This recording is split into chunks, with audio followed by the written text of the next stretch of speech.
Milton সমাদারের বিরুদ্ধে যে অভিযোগটা ছিল আপনারা বলেছেন, তাকে আমরা আজকে গ্রেপ্তার করেছি। তার বিরুদ্ধে অনেকগুলো অভিযোগ, এবং সে তার বাড়ি হলো বরিশালের উজিরপুরে।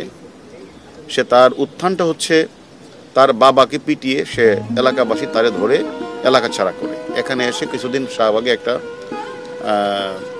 ফার্মেসিতে কিছু কাজ করত। সেখানে ওষুধ বিক্রি তৈরি করার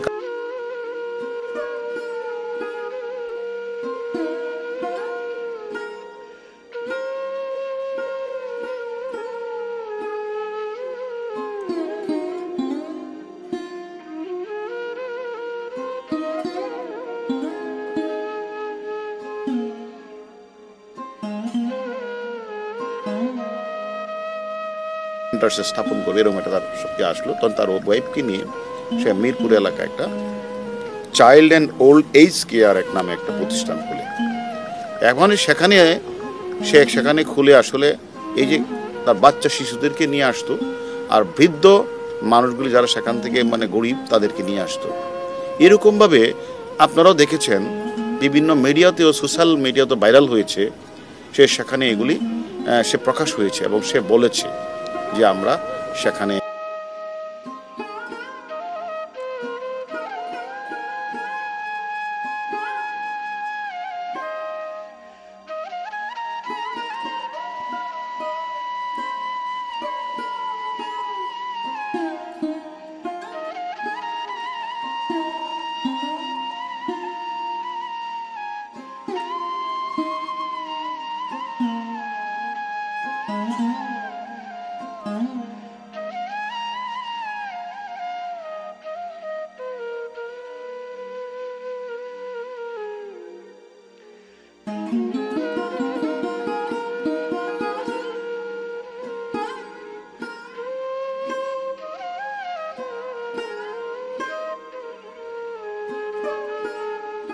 কি লাশগুলি তুমি রাতে দাপন করো, এগুলি তখন কোনো এক সময় দেখা যায় যে সেখানে পাশে একটা মসজিদ ছিল, সেখান থেকে প্রশ্ন উঠেছে যে কিডনির পাশে সেখানে রক্তের দাগও রয়েছে।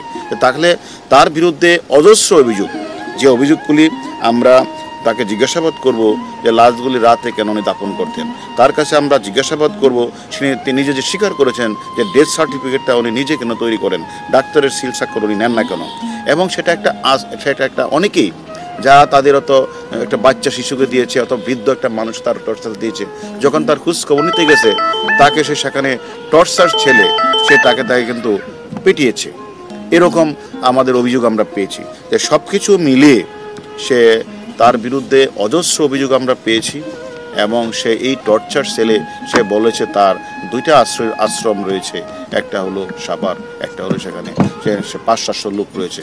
কিন্তু সে খোঁজ নিয়ে জানা যাচ্ছে সেখানে 20-30 জন 40 জনের বেশি সেখানে লোক নেই। এবং আমাদের কথা হলো আমরা তাকে নিয়ে এসেছি এবং কিছু অভিযোগকারী রয়েছে, তারাও মামলা রুজু করবে। আমরা তাদেরকে রিমান্ডে নিয়ে জিজ্ঞাসাবাদ করব যে কত সংখ্যক মানুষ তার এনে চিকিৎসার জন্য গিয়েছিল, কত সংখ্যক মানুষ মারা গেল, সে কি আসলে এই সকল তার তথাকথিত থিয়েটার ইয়ার নামে সে সেখান থেকে সে যে স্থাপন করেছেন সেখানে যে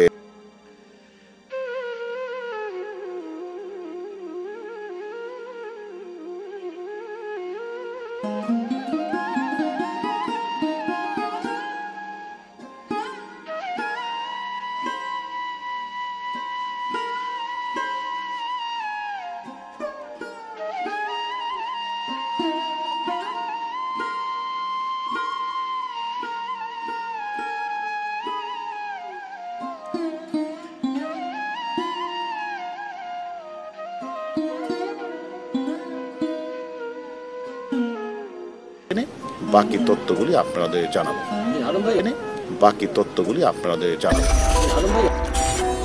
আপনারা দেখছেন আমেরিকা থেকে সম্প্রচারিত মুক্তি টিভি।